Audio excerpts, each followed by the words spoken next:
Bhumi Trust has said. He has said the country's future should be good, and if we get these three temples, Ayodhya, Gyanvapi and Krishna Janmabhoomi, peacefully, we will forget about all other things. We will not look at any other temples if these three are freed. Your response? No, that's an open threat. That's an open threat that if you don't agree to our threats or blackmail, then we will do what we have done on 6th of December.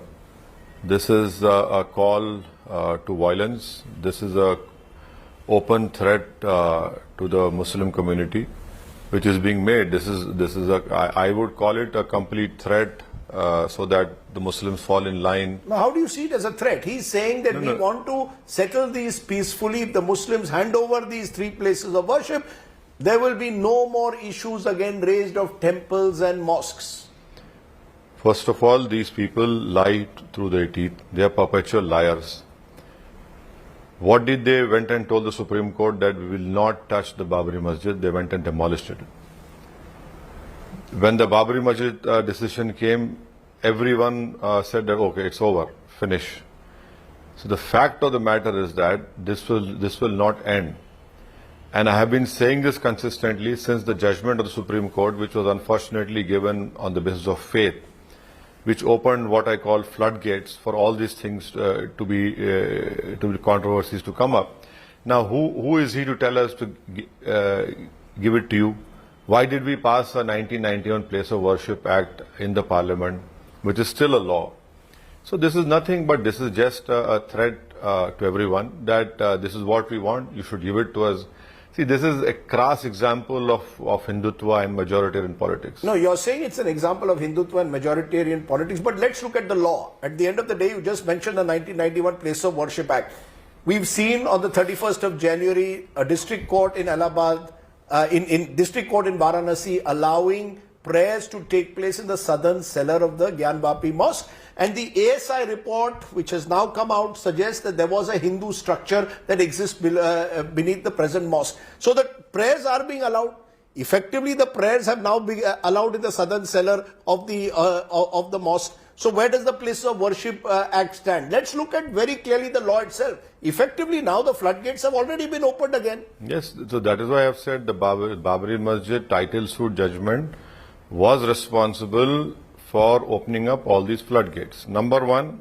Number two is that if you have you read the 31st of January's order? Yes. So the honorable judge was retiring on that day. He is no more a judge now. He gives what Rajdeep Sardesai had said, what Asaduddin Owaisi has said. And then in the last he says, I am of the opinion that the puja should be allowed, without even giving any legal reasoning for it. It is a completely wrong order. He should have stuck to the 1991 Place of Worship Act.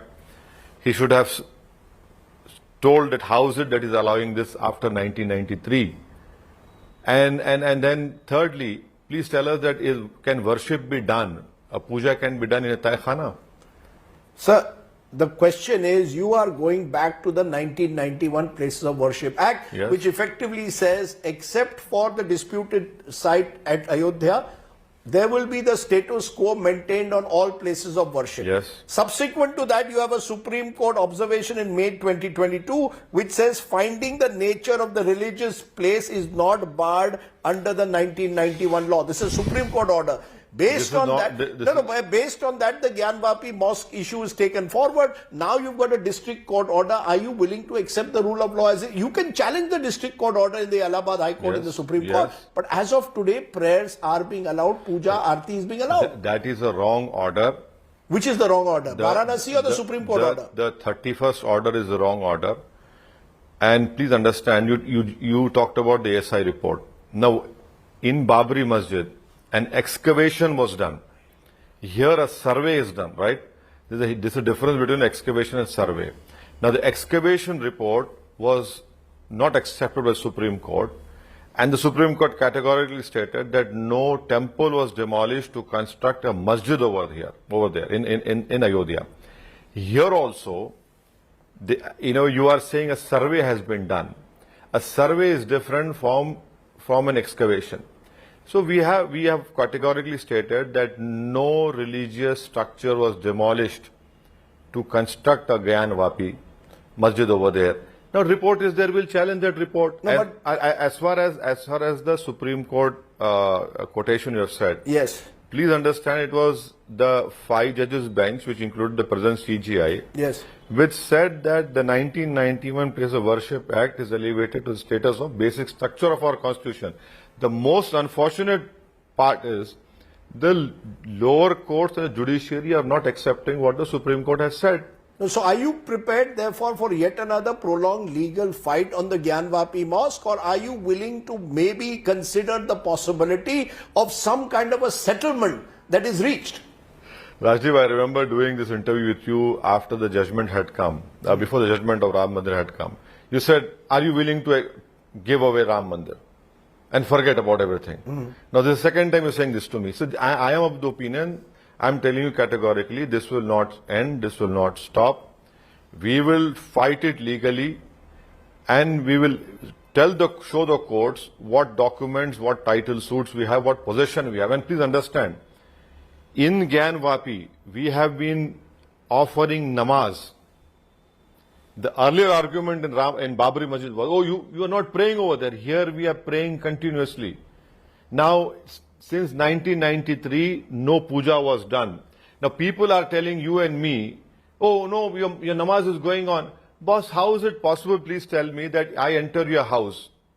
I said, yeah, you can have 5 rooms, 2 rooms I'll use. What is that? If inscriptions, if evidence is found that a Hindu structure exists below where the mosque exists, will you accept that or not? If tomorrow we start digging Rashtrapati Bhavan, we are bound to find something. So are you going to say, Mr. Owaisi, you are making an odious comparison? No, I am not. I am telling you seriously. I am telling you seriously. Now you will find anything down there, and you'll say, okay, this is this. How is it possible? How is it possible? I am doing my namaz over there from years and years and years, hundreds of years.